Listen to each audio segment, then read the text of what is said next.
Hi friends, அஸ்ஸலாமு அலைக்கும். Welcome to my channel. இன்றைக்கி நம்ம சேனலில் பார்க்க போகிறது பீஃப் ஊறுகாய். 3 மாதம் வரை கெட்டு போகாமல் இதை வைக்கலாம். எப்படி பண்ணலான்னு பார்க்கலாம். அதுக்கு முன்னாடி நம்ம சேனலை சப்ஸ்கிரைப் பண்ணாதவங்க சப்ஸ்கிரைப் பண்ணிடுங்க. பக்கத்தில் இருக்கக்கூடிய பெல் ஐக்கானையும் கிளிக் பண்ணிடுங்க. இப்போது வீடியோக்குள்ளே போகலாம். 1 கிலோ பீஃப் கறியை நல்லா வாஷ் பண்ணி எடுத்து வச்சுருக்கேன். அதுக்கு 1.5 டேபிள் ஸ்பூன் வத்தல் தூள் சேர்த்துக்கலாம். ஒரு சின்ன டீஸ்பூனில் கொஞ்சமாக மஞ்சள் தூளும் சேர்த்துருக்கேன். அரை டீஸ்பூன் கரம் மசாலாவும் சேர்த்துருக்கேன்.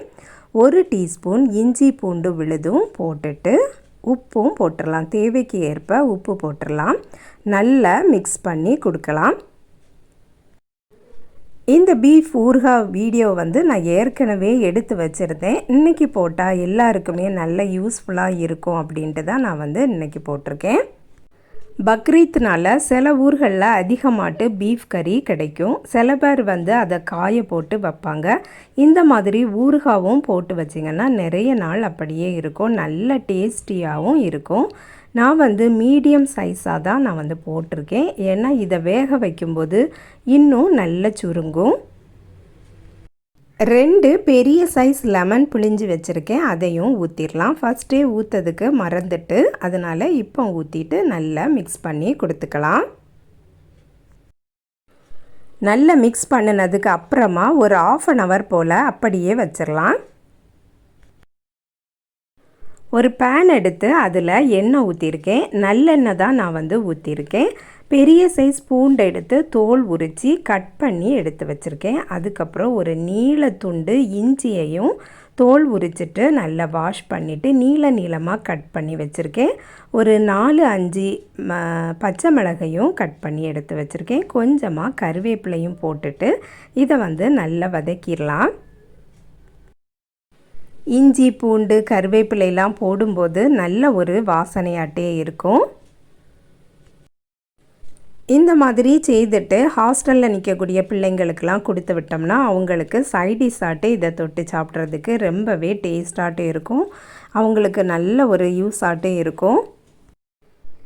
இதை வறுக்கும் போதே நல்ல ஒரு வாசனையாட்டு இருக்கும். நல்லெண்ணெய் தான் யூஸ் பண்ணணும். இதை ஃப்ரிட்ஜில் வச்சு நம்ம சாப்பிட்றதா இருந்தாலும் தேங்காய் எண்ணெயெல்லாம் ஊற்றிட்டிங்கன்னா அது மேலே அப்படியே உறைஞ்சிரும். நல்லெண்ணெய் ஊற்றினோம்னா அந்த மாதிரிலாம் உறையாது. இந்த மாதிரி கலருக்கு வந்ததுக்கப்புறமா நம்ம வேற ஒரு பாத்திரத்துக்கு மாற்றிடலாம். இந்த எண்ணெய் மட்டும் இருக்கட்டும்.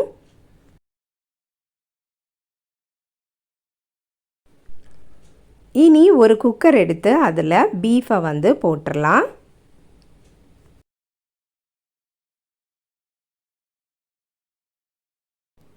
பீஃபில் நின்ன தண்ணீர் மட்டுமே போதும். இனி குக்கரை மூடிட்டு நல்லா குக் பண்ணலாம். ஒரு 5-6 விசில் வரணும். இஞ்சி பூண்டெல்லாம் வறுத்ததை நல்லா ஆறுனதுக்கப்புறமா மிக்சர் ஜாரில் போட்டு பொடிச்சிக்கலாம்.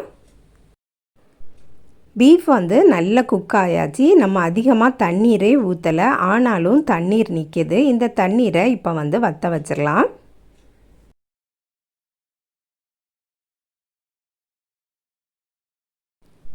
தண்ணீர் ஃபுல்லாகவுமே நல்லா வற்றிட்டு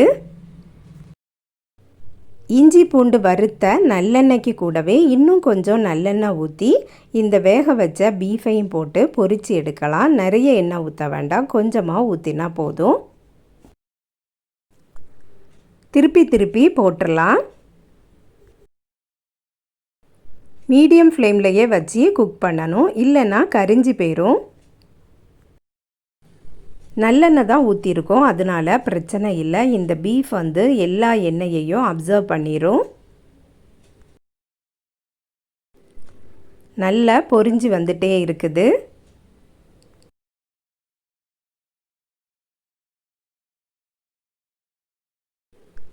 நல்லா பொரிஞ்சதுக்கப்புறமா இதை வேற ஒரு பாத்திரத்துக்கு மாற்றிடலாம்.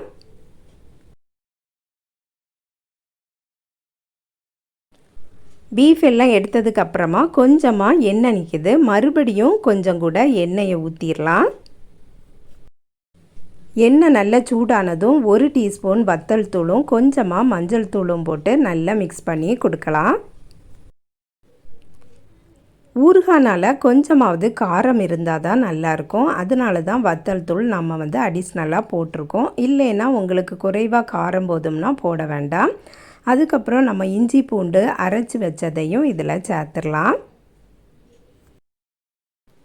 இதெல்லாம் போட்டு வதக்கும் போதே நல்ல ஒரு ஃப்ளேவராட்டி இருக்கும். அடுப்பை வந்து நல்லா குறைச்சி வச்சிடணும். இல்லைன்னா வத்தல் தூள் போட்டிருக்கிறதுனால கரிஞ்சு போயிடும்.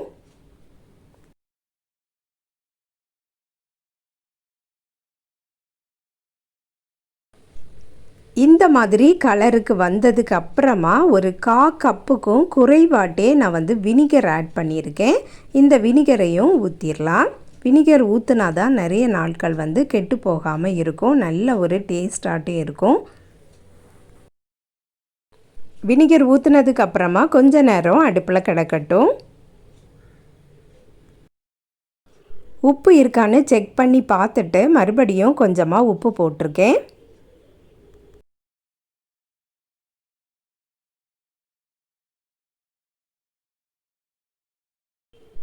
எண்ணெயெல்லாம் நல்லா பிரிஞ்சு வந்தாச்சு. இனி வந்து பொரிச்ச பீஃபையும் போட்டுடலாம்.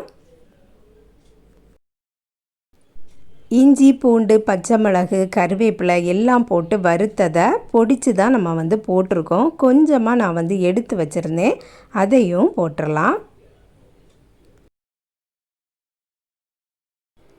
எல்லாம் சேர்ந்து நல்லா மிக்ஸ் ஆகட்டும். இந்த ஊறுகாவை போட்டதும் சாப்பிட்றத விடவும் 5-6 நாள் கழித்து சாப்பிட்டு பார்த்திங்கன்னா ரொம்பவே டேஸ்டாட்டி இருக்கும். அதிகமாட்டு பீஃப் இருக்கும்போது இந்த மாதிரி செய்து பாட்டிலில் ஸ்டோர் பண்ணி வைக்கலாம். நான் வந்து ஃப்ரிட்ஜில் தான் வச்சுருப்பேன், வெளியில் வைக்க போகிறதில்ல.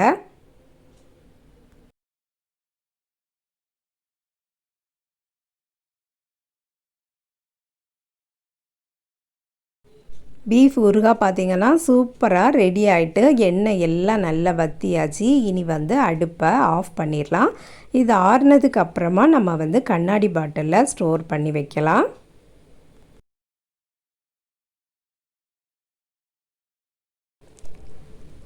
பீஃப் ஊறுகாய் சூப்பராக ரெடி ஆயாச்சு. நீங்களும் ட்ரை பண்ணி பாருங்கள் ஃப்ரெண்ட்ஸ். இந்த வீடியோ பிடிச்சிருந்தா லைக் பண்ணுங்கள், ஷேர் பண்ணுங்கள். நம்ம சேனலை இது வரைக்கும் சப்ஸ்கிரைப் பண்ணலைன்னா சப்ஸ்கிரைப் பண்ணிடுங்க. நெக்ஸ்ட் வீடியோவில் வேறு ஒரு ரெசிபியில் சந்திக்கிறேன். அஸ்ஸலாமு அலைக்கும்.